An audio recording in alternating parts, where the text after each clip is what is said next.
Graças a Deus, estamos alegres por estarmos aqui nesta terça-feira, para podermos aprender da palavra do Senhor, nos alimentar na mesa do Senhor. Você que está nos ouvindo aí pela a nossa gravação, que o Senhor venha abençoar você de uma forma especial, amém? Vamos estar orando neste momento, convido os irmãos a estarmos de pé e agradecer a Deus por essa grande oportunidade. Senhor Deus que estás nos céus, nós te louvamos, ó Pai querido, por esta terça-feira, por este momento, ó Pai querido, que estamos à tua mesa, para nos alimentar da sua palavra, meu Deus, para adorar o Senhor na beleza da sua santidade, porque somente o Senhor é digno de toda honra e toda glória. Meu Deus, portanto, nós sabemos que o Senhor está abençoando as famílias, o Senhor está dando livramentos. Sim, meu Deus, que o Senhor venha, Pai, continuar fazendo maravilhas em nosso meio e nos sustentando com a tua gloriosa palavra, em nome de Jesus. Amém? Vamos estar louvando ao Senhor com o hino da harpa cristã. Glória a Deus, com louvor de número 124, adoração. Você que está aí no seu lar, vamos estar louvando a Deus com o evangelista Rafael, vice-pastor da nossa igreja aqui. Amém?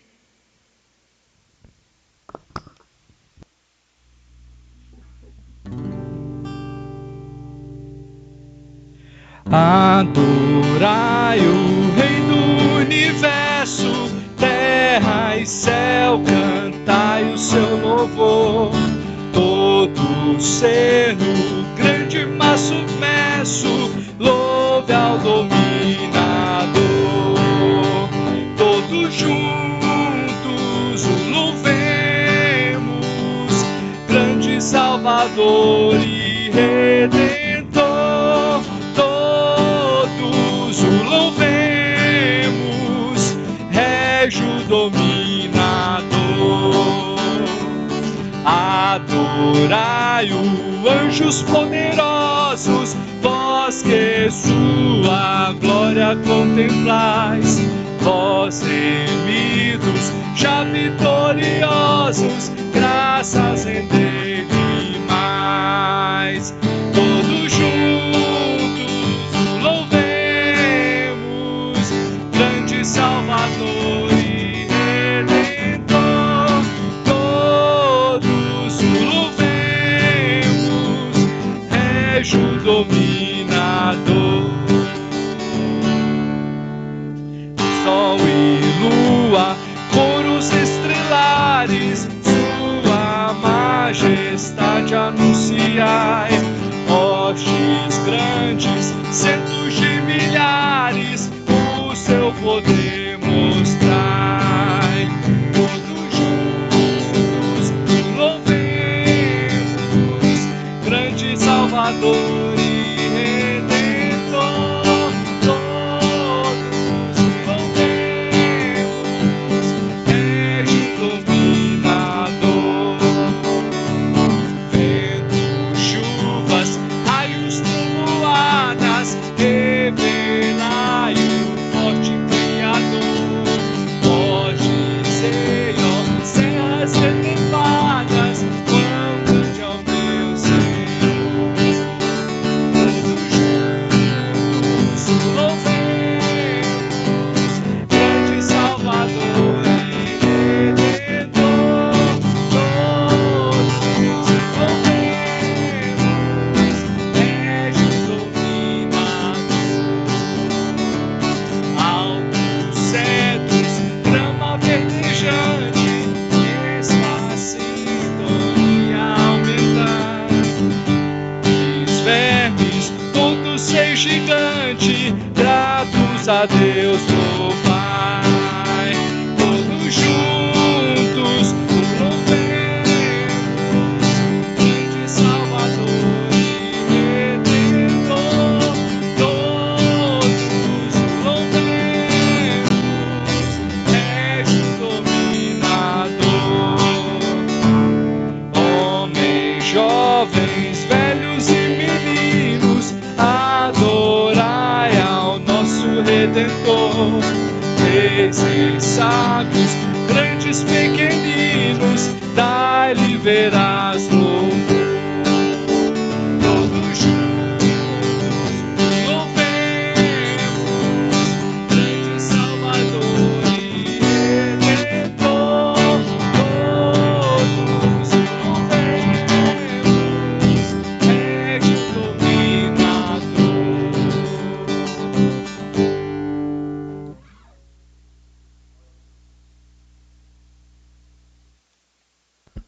Graças a Deus que nos dá a vitória pelo sangue de Jesus. Meus amados, neste momento eu te convido a nós estarmos lendo a palavra do Senhor, os Salmos 46, que se intitula A Fé Perfeita em Deus. Glórias a Deus. Vamos estar fazendo essa leitura, aleluia, de forma especial. Assim diz a palavra do Senhor: Deus é o nosso refúgio e fortaleza, socorro bem presente na angústia. Pelo que não temeremos, ainda que a terra se mude, e ainda que os montes se transportem para o meio dos mares. Ainda que as águas rujam e se perturbam, ainda que os montes se abalem pela sua braveza. Há um rio cujas correntes alegram a cidade de Deus, o santuário das moradas do Altíssimo. Deus está no meio dela e não será abalada. Deus a ajudará ao romper da manhã. As nações se embraveceram, os reinos se moveram. Ele levantou a sua voz e a terra se estremeceu. O Senhor dos exércitos está conosco. O Deus de Jacó é o nosso refúgio. Vinde, contemplai as obras do Senhor, que desolações tem feito na terra.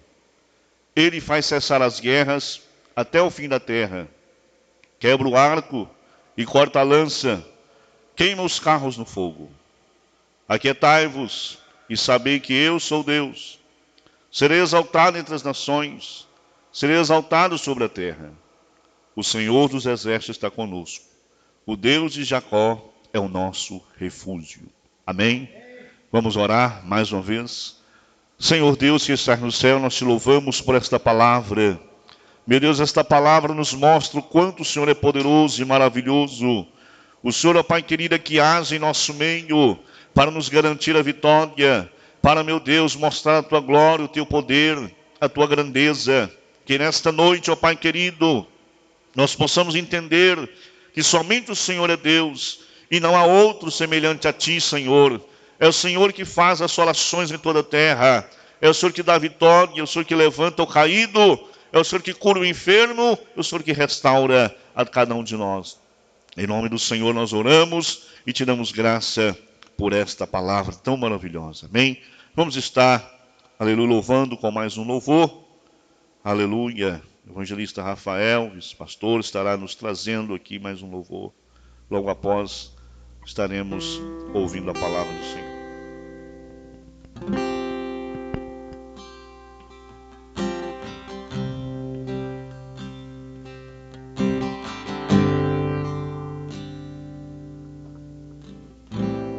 Lindo, lindo, lindo és, glória, glória eu te dou, Jesus,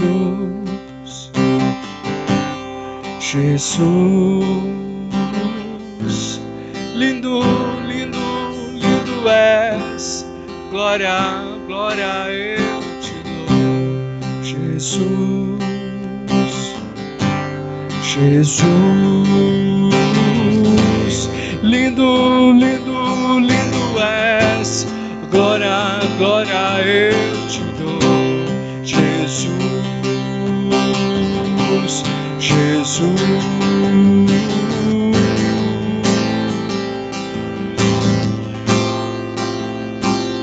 Nós te adoramos, te exaltamos. Lindo, lindo, lindo és, glória, glória eu te dou, Jesus, Jesus. Lindo, lindo, lindo és, glória, glória eu te dou, Jesus,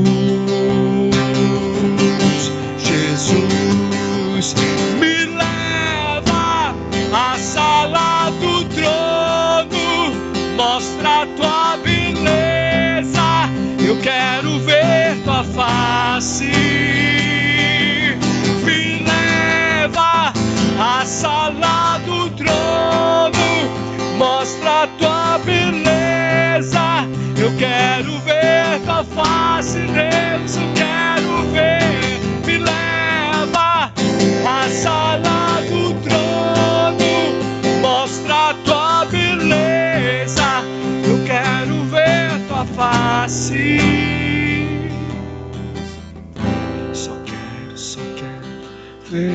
você, só quero ver você, só quero ver você. Jesus, queremos, só quero ver você, só quero ver você, só quero ver você. Só quero ver você, eu só quero ver você, eu só quero ver você. Me leva à sala do trono, mostra a tua beleza, eu quero ver tua face. Me leva à sala do trono, mostra a tua beleza, eu quero ver tua face. Só quero ver você, só quero ver você, só quero ver você.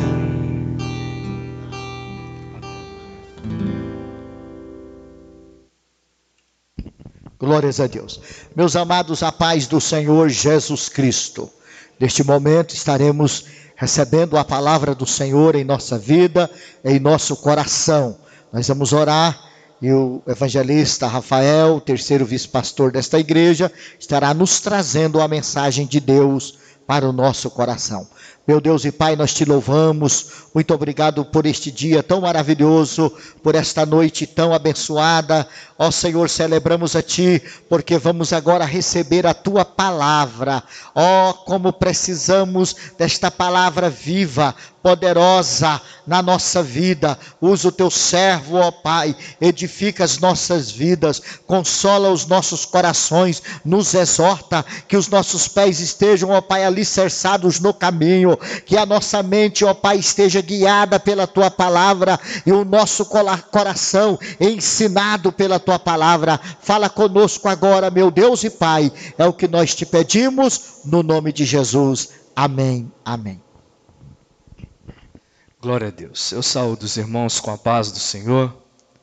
Estou muito feliz por estar aqui, ministrando a palavra do Eterno. Vamos abrir as nossas Bíblias. 1 Reis, capítulo 18, verso 24. 1 Reis, capítulo 18, verso 24. Um versículo apenas. Diz assim a palavra de Deus. Olha só. Então, invocai o nome de vosso Deus, e eu invocarei o nome do Senhor. E há de ser que o Deus que responder por fogo, esse é que é Deus. E todo o povo respondeu e disse, é boa essa palavra. Eu vou repetir. Então, invocai o nome de vosso Deus, e eu invocarei o nome do Senhor. E há de ser que o Deus que responder por fogo, esse é que é Deus. E todo o povo respondeu e disse, é boa essa palavra. Amém? Glória a Deus. Nós já oramos. Esse versículo, ele faz parte de um momento histórico da história do povo de Israel. Como você bem pôde perceber, nós estamos no período dos reis, e dos profetas. E essa história nos traz alguns personagens importantes. Nessa história nós vamos falar sobre o rei Acabe e sua esposa devassa Jezabel. Eram os monarcas idólatras que estavam assentados sobre o trono de Israel. Acabe, filho de um rei idólatra, Onri, que ascendeu ao trono mediante uma conspiração, se casa com a princesa do Sidônio, Jezabel, que tenta estabelecer a adoração a Baal, ali como quase que obrigatório no território de Israel. É o que nós vemos no capítulo anterior, aliás, no capítulo 16 do livro de 1 Reis. Nessa mesma história, nós vamos falar também sobre Elias, o profeta, ou conforme o próprio rei Acabe o nominou, lá no verso 17, o perturbador de Israel. A Bíblia, ela não nos revela muito sobre a biografia do profeta Elias. Ela não conta o passado do profeta Elias antes lá da profecia da grande seca no capítulo 17 do livro de 1 Reis. Mas ela informa que ele era tesbita de uma cidade bem pequena lá, morador de Gileade, uma área com poucas pessoas. Eu acho interessante isso. Elias, um grande homem de Deus, que tentou conduzir o povo de Israel de volta à adoração verdadeira a Deus, um homem que foi um profeta de grandes atos na história do rei de Israel, um profeta de grande autoridade, com grande ousadia, mas que veio de uma cidade pequena, que veio do meio de um povo pequeno, de um povoado pequeno. Olha, preste atenção, Deus, ele não está vinculado a tamanho de povoado, Deus não está vinculado a tamanhos de família para poder levantar pessoas e para poder usar homens como profeta, mulheres como profeta. Deus está vinculado à sua palavra, Deus está vinculado à sua obra, à fidelidade à sua palavra.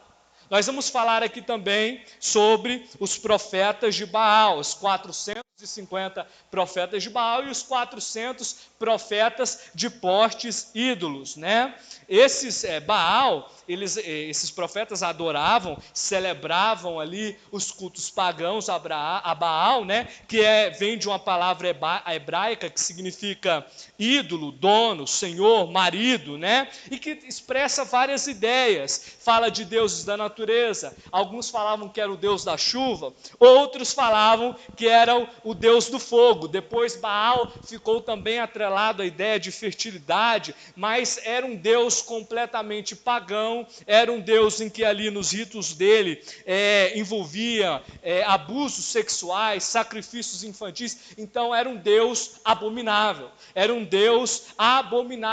e que disseminava práticas abomináveis no meio do povo de Israel. Era esse Deus que aqueles profetas, podemos denominar falsos profetas, adoravam, celebravam reuniões, celebravam cultos a esse Deus, E nós vamos ver aqui também como personagem importante deste contexto o próprio povo de Israel, que era originalmente para ser o povo de Deus, o povo escolhido, o povo separado, mas que acabou se tornando um povo corrompido, um povo que misturou o culto de Deus com o culto pagão a Baal e a postes ídolos, trazendo essa herança maldita lá atrás de Jeroboão, filho de Nebate, o rei Jeroboão, e era um povo que não era governado por um rei temente a Deus desde Salomão.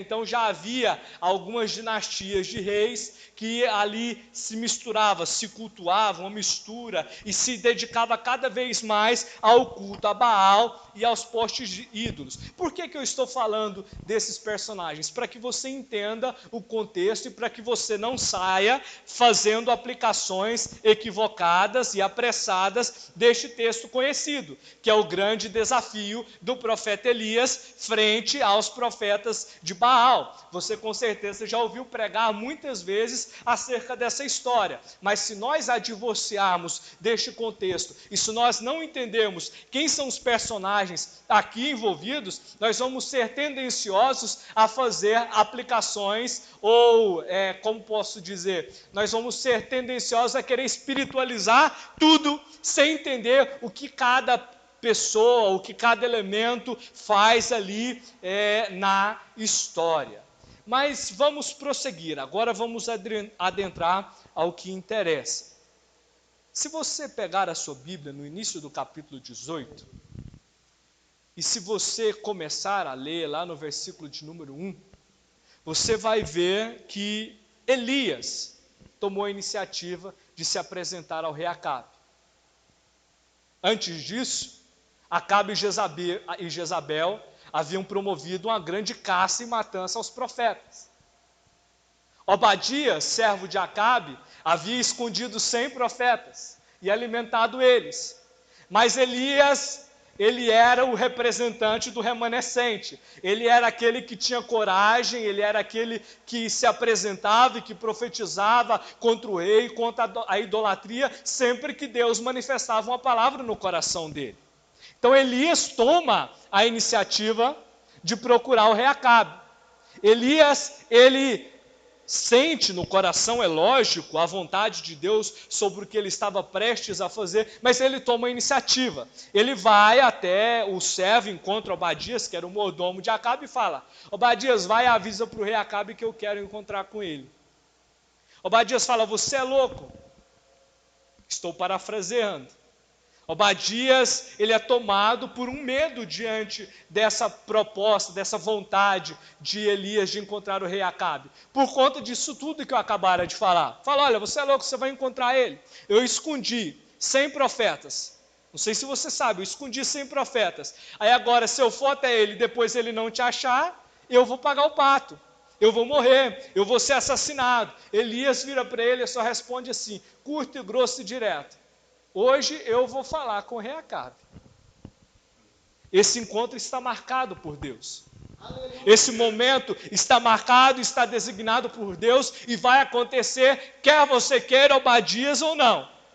Obadias então obedeceu ao profeta, foi, falou com Acabe. O rei veio até Elias e disse: é você, né, perturbador de Israel? No sentido de, é você de novo. O que você quer dessa vez? Qual é a bagunça? Qual é a rebelião que você quer conclamar dessa vez? Porque Elias, em nenhum momento, passou a mão na cabeça do rei Acabe e o culto pagão que ele e sua esposa estavam promovendo. E aí, Elias disse para ele, falou: olha, manda juntar todo o povo de Israel no Monte Carmelo, assim também como os profetas de Baal, os 450 profetas de Baal e os 400 profetas dos postes ídolos. Elias só falou isso. E aqui eu começo a adentrar em alguns aspectos dessa história que me chamam a atenção e que eu gostaria de ressaltar com você. Elias não falou para Acabe: reúne o povo porque eu vou desafiar esses profetas de Baal. Ele não fala assim. Ele manda juntar o povo. Ele manda juntar os profetas de Baal.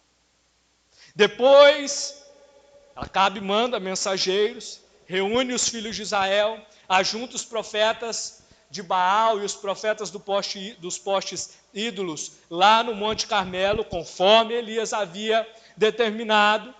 E aí Elias então chega ao povo e desafia o povo. Aqui eu gostaria de destacar duas questões. Você já parou para pensar o porquê que Acabe aceitou aquela proposta de Elias? Acabe não tinha noção ainda do que iria acontecer lá no alto do Monte Carmelo. Por que Acabe aceitou a proposta de Elias, de reunir o povo e de reunir os profetas de Baal? A meu ver, estudando o texto e o contexto, Acabe enxergou aqui uma oportunidade de duas uma. Ou de matar Elias, naquela oportunidade, era o que ele sempre queria, o que a esposa dele queria, o grande perturbador de Israel, né? Ou de envergonhar Elias ali, diante dos profetas de Baal. Haviam aí essas duas possibilidades, ou de matar, ou de envergonhar. Mas os planos de Acabe são planos humanos. Os planos de Acabe são planos falíveis. Os planos de Acabe, apesar de serem planos maliciosos, não eram maior que os planos que o Eterno tinha preparado para aquele momento. E os planos de Acabe, por mais poderoso que ele fosse, não poderia frustrar o plano que Deus tinha designado para aquele momento e o grande desafio que Deus tinha. E a segunda questão aqui que eu gostaria de ressaltar é que quando Elias o profeta lança o desafio, ele não lança o desafio direto para os profetas de Baal. né?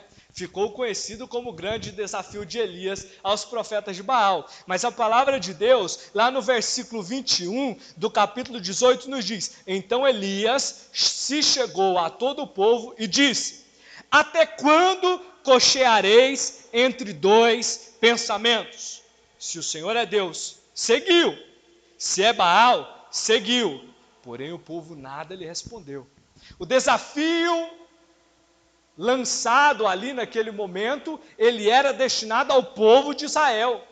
O desafio não era destinado àqueles profetas de Baal. Aqueles homens que ali estavam ali para cumprir um propósito de Deus, que era mostrar quem era o Deus verdadeiro. O desafio era contra a idolatria do povo de Israel. O desafio era contra as misturas espirituais que Israel estava praticando há tempo. O desafio era contra o culto pagão que Israel estava adotando.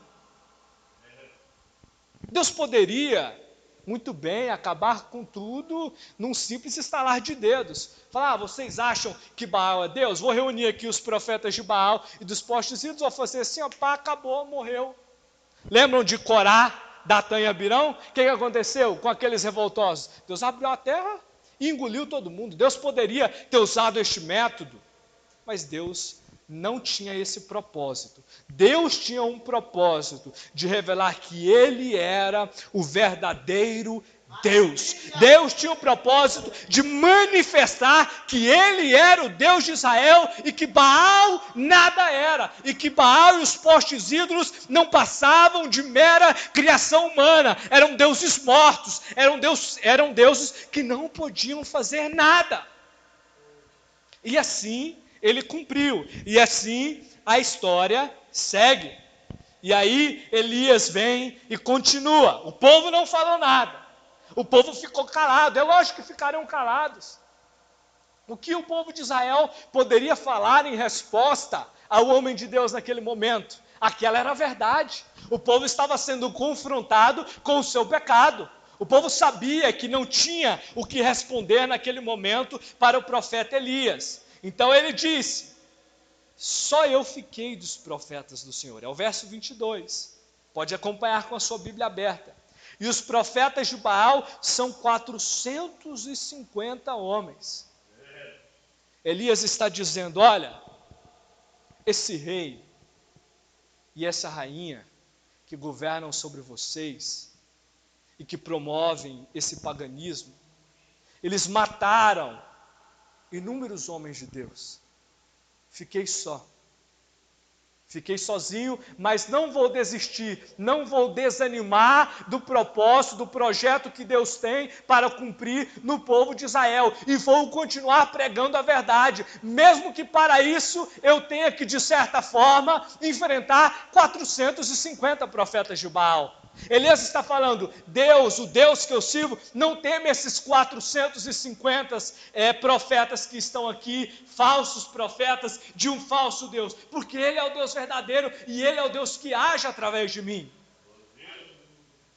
Aí ele segue: deem-se-nos, pois, 2 novilhos. Escolham eles para si um novilho, os profetas de Baal, divide em pedaços, põe sobre a lenha, porém não coloca fogo. E eu prepararei o outro novilho, porei sobre a lenha e não lhe colocarei fogo. Aí chega no versículo que nós lemos e que é o centro da nossa palavra hoje. Então, invocai o nome do vosso Deus, e eu invocarei o nome do Senhor. Elias está falando, olha, vamos fazer o seguinte, eles vão sacrificar e eu vou sacrificar. O método vai ser o mesmo, de certa forma, vai ser o sacrifício. O Deus verdadeiro vai se revelar através daquele que conseguir vir e colocar fogo sobre a oferta que estará sobre o altar e consumir a oferta. O Deus verdadeiro vai ser aquele Deus que vai agir. O Deus verdadeiro vai ser aquele Deus que vai fazer alguma coisa. Sabe, preste atenção nisso. Preste atenção nisso. Preste atenção nisso. Hoje não se cultua Baal, né? Aqui no Brasil, no nosso contexto cultural. Mas existe outras espécies de idolatria que vêm tirando a atenção do povo de Deus e levando para outros deuses, para outros senhores. As pessoas estão sacrificando o seu tempo, o seu dinheiro, tudo que possuem de mais valor a outros deuses e a outros senhores. As prioridades, os senhores das nossas vidas, elas se revelam a partir do momento em que nós gastamos mais tempo com aquilo. Faça um balanço, eu lhe convido a fazer um balanço da sua vida. Faça um balanço da sua vida. Quanto tempo de dedicação a Deus você tem separado? Quantas horas do seu dia são dedicadas a Deus? E quantas horas do seu dia são dedicadas a você mesmo, a outros interesses, ao entretenimento, ao prazer oriundo de outras formas? Quantas horas do seu dia você tem gastado dessa quarentena? As pessoas têm tido mais tempo, né? Dessa quarentena, quantas horas do seu dia têm sido gastas com Deus? Quantos livros você já leu da Bíblia neste período? Quantos livros você já leu que não sejam da Bíblia, mas que sirvam para te revelar, para te auxiliar no conhecimento da palavra de Deus? Quantas horas de oração? Quanto jejum você fez, fora esses jejuns que estão sendo conclamados pelas nossas autoridades? Sabe, esse tempo gasto com outras coisas nos revela que nós temos outros deuses.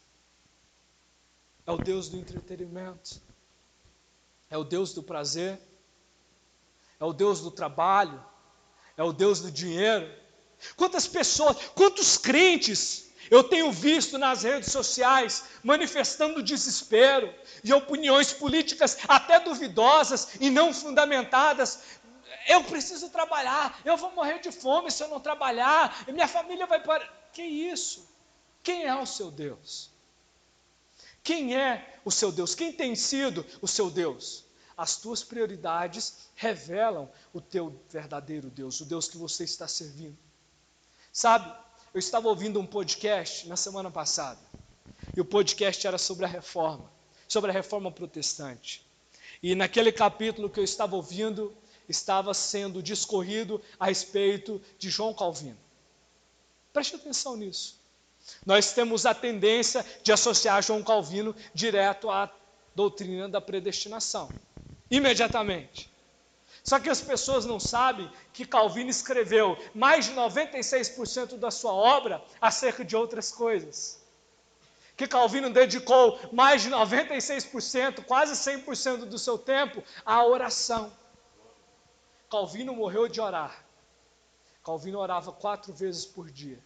Calvino se recolhia à torre da igreja e mesmo com vento forte e frio, ele orava 4 horas por dia durante a sua manhã. E era todos os dias, não era só de segunda a sexta. Não era só porque estava tendo pandemia, não era só porque a cidade que ele estava na época estava sendo ameaçada por invasores de outros países, não era por causa da crise que Calvino orava, era por causa do conhecimento que ele tinha do Deus que ele servia, era por causa do relacionamento verdadeiro que ele mantinha e que ele nutria com Deus todos os dias. Pegou um resfriado, uma tuberculose forte, morreu. Morreu de tanto orar. E você, irmão? O que tem matado você? É verdade. A ansiedade tem matado a muitos. A ansiedade provoca uma série de outras enfermidades do nosso organismo. A ansiedade ataca a gastrite, ataca a cabeça, ataca outros membros, e assim por diante. E muitos cristãos têm morrido de ansiedade, desesperados, porque demonstram não servir ao Deus verdadeiro. O Deus verdadeiro é esse Senhor de Elias. É esse que responde, é esse que age, é esse que consome altar. Não é um Deus parado, não é um Deus que não faz, não é um Deus que não ouve, não é um Deus mudo, não é um Deus cego, não é um Deus surdo. É o Deus de Elias, é o Deus que ouve e clamou. É o Deus que responde clamor. É o Deus que manda fogo do céu, se for necessário.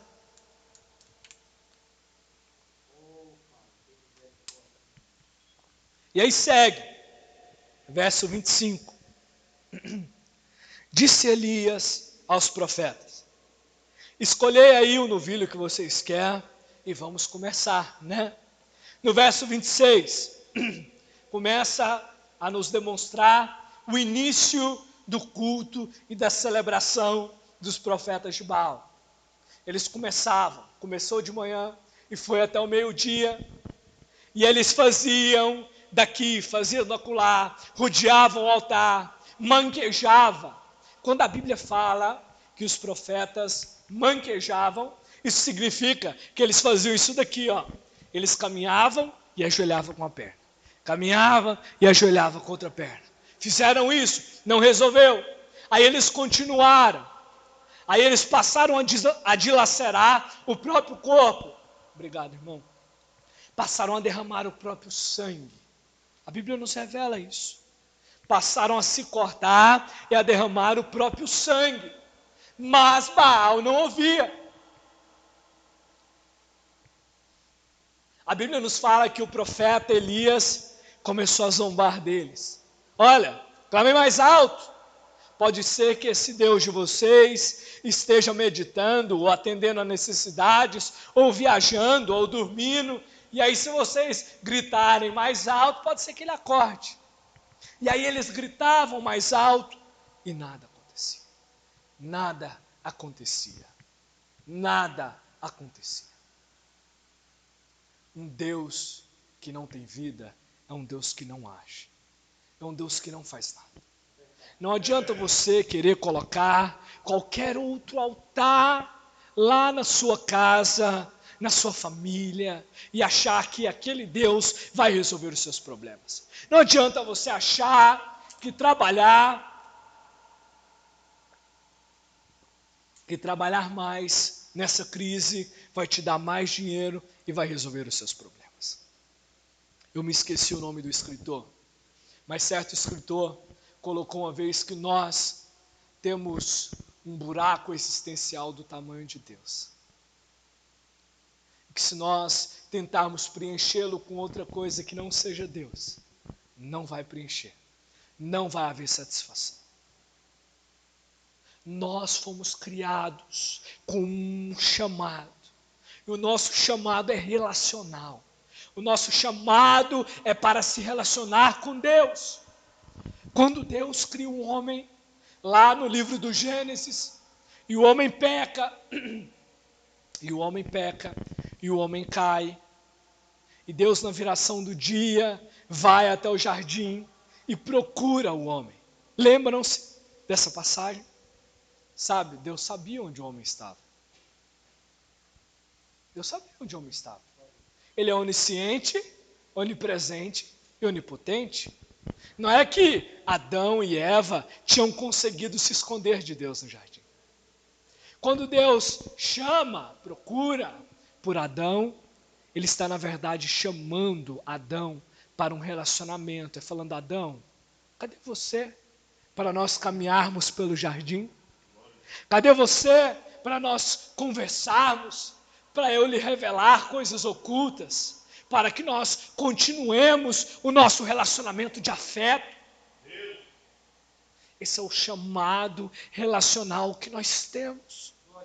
E se nós não atendermos a esse chamado, nada vai suprir essa lacuna nas nossas vidas. Nada vai suprir essa lacuna nos nossos corações. Nós fomos chamados para Deus. Nós somos chamados para Deus. Nós não fomos chamados para outra coisa. Outras coisas são vocações. Outras coisas são serviço. Mas o nosso chamado inicial é para Deus.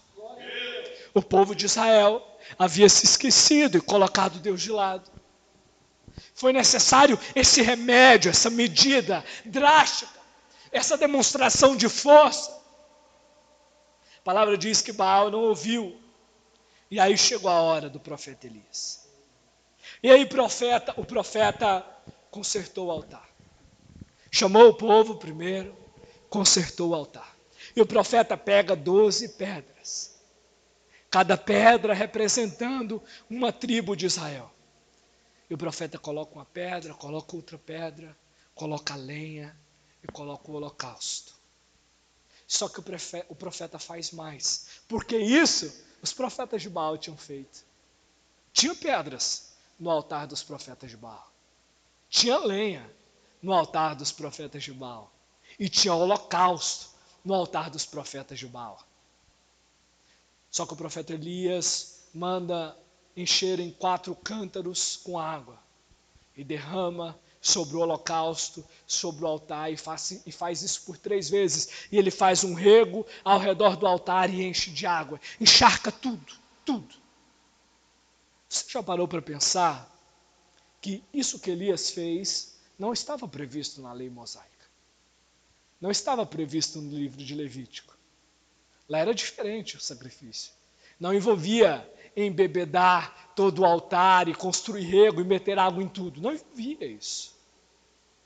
Israel conhecia qual era o sacrifício e o jeito que o sacrifício tinha que ser feito. Havia uma cultura judaica arraigada de tradição oral. O povo sabia que aquilo era normal. O povo sabia que o profeta Elias estava fazendo além. E aí o profeta colocou a água e clamou ao Senhor. E desceu fogo do céu e consumiu o holocausto, e consumiu a lenha, e consumiu a pedra, e consumiu a água, e queimou até a terra. É o que a palavra de Deus nos diz. É o que a palavra de Deus nos diz. Por quê? Porque Elias adorou e clamou ao Deus verdadeiro. Ao Deus que podia ouvir. Ao Deus que podia fazer.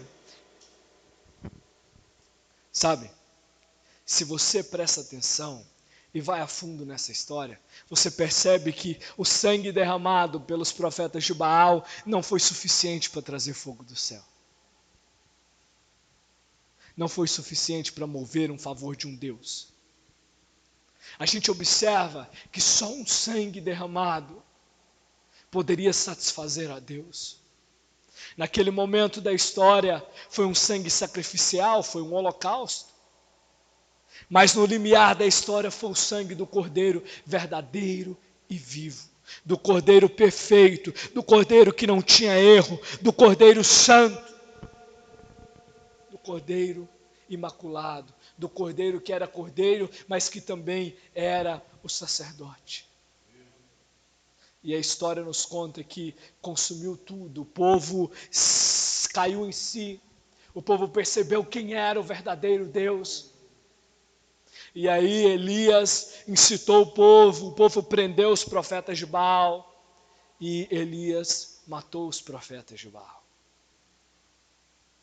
Deus provou o seu amor e o seu zelo por Israel.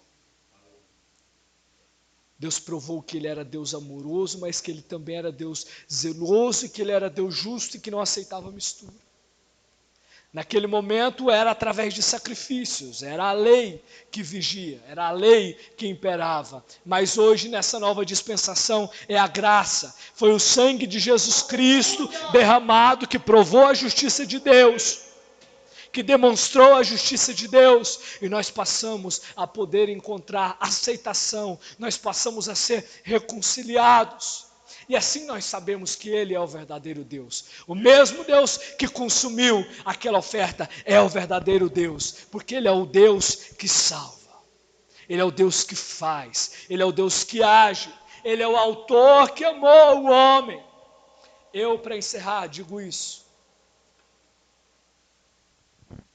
C.S. Lewis, ele disse, olha, nós vamos entender o relacionamento de Deus com o homem de uma forma mais clara, a partir do momento que nós entendemos o relacionamento de Shakespeare com Hamlet. Hamlet era um personagem de um livro de Shakespeare. O que ele quis dizer com isso? É que Deus é o autor. Hamlet é só uma criação. A criação nunca vai saber o que está na cabeça do autor da obra. A criação só sabe aquilo que está sendo revelado e escrito na história para ela conhecer e para ela experimentar. Preste atenção. Deus tem se revelado através da história, da palavra. Você não tem desculpa para não se relacionar com Ele. Eu finalizo dizendo que este é o verdadeiro Deus. A grande diferença do clamor de Elias com o clamor dos profetas de Baal é que ele clamou o verdadeiro Deus. A que Deus você tem clamado? A quem você tem clamado? Onde você tem buscado socorro? Onde você tem buscado refúgio? Se tem sido no Deus verdadeiro, pode ter certeza. Se for preciso, Ele manda até fogo do céu. Agora, se for a deuses humanos, se for a criações humanas, se for em expectativas humanas, pode ter certeza, não vai acontecer nada. Essa é a palavra que eu tenho. Esse é o Deus verdadeiro. Busque Ele, adore a Ele. Ele pode se relacionar com você.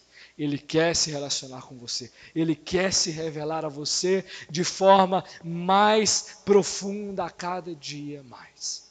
Amém? Eu agradeço por essa oportunidade.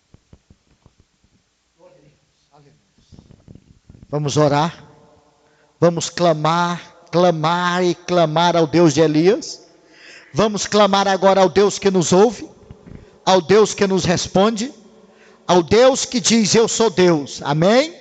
Aquele Deus que disse a Moisés: o eu sou o que sou, me enviou a vós. Clame a Ele agora, meu irmão. Clame a Ele agora, minha irmã. Busque a Ele em nome de Jesus Cristo. A palavra foi clara, a palavra veio do céu, a palavra veio do coração de Deus para o nosso coração. Tem muita gente indecisa.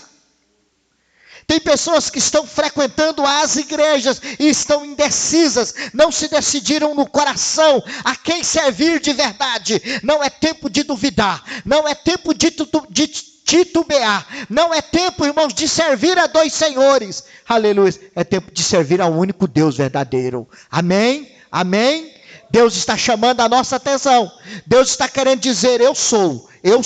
Assim como Deus usou o profeta Elias, esta palavra veio no momento oportuno para dizer para você que se você já está clamando a Ele, que se a sua fé já estiver nele, amém, glória a Deus, aleluia, acalma, quieta o teu coração, que você está servindo ao Deus correto e buscando ao Deus correto, amém? Você pode evidenciar através da calma do seu coração, aleluia, através da calma da sua alma, aleluia, que Deus está cuidando de você. Meu Pai, nós te agradecemos. Meu Deus, esta palavra vem para instigar o nosso coração. Esta palavra vem para trazer à tona a nossa mente, ó Deus, ao nosso coração, que o Senhor é o Deus verdadeiro. Tem muitos aí tentando se fazer deuses, tem muitos aí tentando se passar por Deus, muitos homens, muitas denominações, muitas pessoas, muitas organizações, muitos organismos, ó Pai, existem muitos querendo tomar o teu lugar na vida da igreja, na vida da humanidade, mas só o Senhor é Deus, só o Senhor é Deus. Nós estamos aqui uníssonos, ó Pai, ao povo que gritou: só o Senhor é Deus, só o Senhor é Deus, só o Senhor é Deus. E nós queremos dizer agora, ó Pai, em nome de Jesus, sobre a vida da tua igreja, Aramando de Caia Xericandarai, só o Senhor é Deus na vida desta igreja, só o Senhor é Deus na vida do teu povo, só o Senhor é Deus na minha casa, só o Senhor é Deus na minha família, só o Senhor é Deus no meu lar, só o Senhor é Deus nos meus negócios,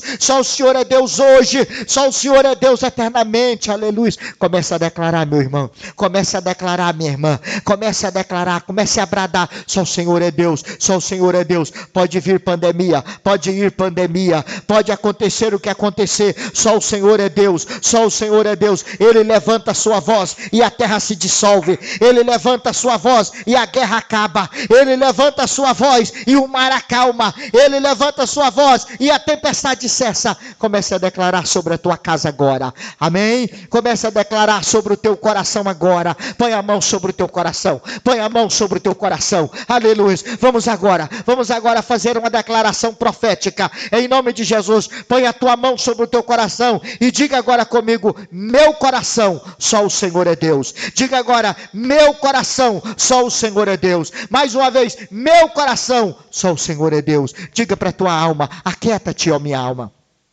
Não te perturbas dentro de mim. Aquieta, só o Senhor é Deus. Só o Senhor é Deus. Estenda a mão sobre a tua casa. Se você estiver na sala, na sala. Se você estiver no quarto, no quarto. Se você estiver na cozinha, na cozinha. Não importa onde você estiver agora, mas levanta a tua mão. Levanta a tua mão e diga: só o Senhor é Deus na minha casa. Só o Senhor é Deus na minha família. Só o Senhor é Deus na vida dos meus filhos. Só o Senhor é Deus na minha casa. Só o Senhor é Deus no meu lar. Só o Senhor é Deus. Só o Senhor é Deus na minha vida financeira. Diga agora: só o Senhor é Deus na minha mesa. Só o Senhor é Deus na minha despensa. Só o Senhor é Deus. Só o Senhor é Deus no meu salário. Só o Senhor é Deus no meu trabalho. Só o Senhor é Deus na crise. Só o Senhor é Deus no deserto. Só o Senhor é Deus em toda circunstância. Em nome de Jesus. Em nome de Jesus. Em nome de Jesus. Aplauda o Senhor comigo. Aplauda o Senhor comigo. Aplauda o Senhor comigo. Aplauda Ele. Glória a Deus, glória a Deus. Meus amados, antes de nós ministrarmos a bênção apostólica, preste atenção. Nós estamos com alguns programas, alguns projetos. O nosso projeto Igreja Sem Paredes é um projeto que esta igreja está desenvolvendo já há algum tempo. E neste período de isolamento social, que nós não podemos sair às ruas e fazer aglomerações, nós lançamos o projeto do podcast. Todas as segundas e todas as sextas terá uma mensagem através do podcast de Deus para a sua vida, para o seu coração. Você poderá acessar nas nossas redes sociais, todas as segundas e todas as sextas. Deus vai ter uma palavra de direção, uma palavra de fortaleza, uma palavra de fé, uma palavra de vitória para a sua vida. Todas as quartas, nós temos também um outro projeto, um outro programa chamado Família na Graça. Todas as quartas, a partir do meio-dia, nós teremos uma mensagem de Deus para a sua vida. Deus estará falando através da sua palavra ao seu coração, à sua casa, à sua família. E eu quero convidar você a assistir o podcast na segunda-feira, na sexta-feira, e assistir o programa Família na Graça na quarta-feira a partir do meio-dia. E não só assistir, mas curtir, compartilhar, enviar para outras pessoas. Esse é o momento, irmãos, de aproveitarmos a oportunidade e levar o evangelho a toda criatura. Amém? Glória a Deus. Quinta-feira estaremos orando no lar. Não vamos fazer aglomerações. Vamos 2, 3 irmãos e orar com a família. E clamar no nome de Jesus Cristo o socorro, o livramento, o milagre. Porque Jesus Cristo não mudou. Amém? Ele ainda é o Deus de milagres. E domingo nós teremos a nossa escola bíblica dominical. Através do nosso canal no YouTube a partir das 10 horas da manhã. Tá? Para você e para a sua família. E às 19 horas, o nosso culto evangelístico, culto de adoração, estará também disponibilizado para você no nosso canal, em nome de Jesus. Amém? A nossa fé está firmada no Deus verdadeiro. Guarda esta palavra. A nossa fé está firmada no Deus verdadeiro. Curve a sua cabeça. Que a graça de nosso Senhor e Salvador Jesus Cristo, que o amor de Deus nosso Pai e a doce comunhão do Espírito Santo seja com todos nós, agora e para sempre. Que Deus te abençoe, em nome de Jesus.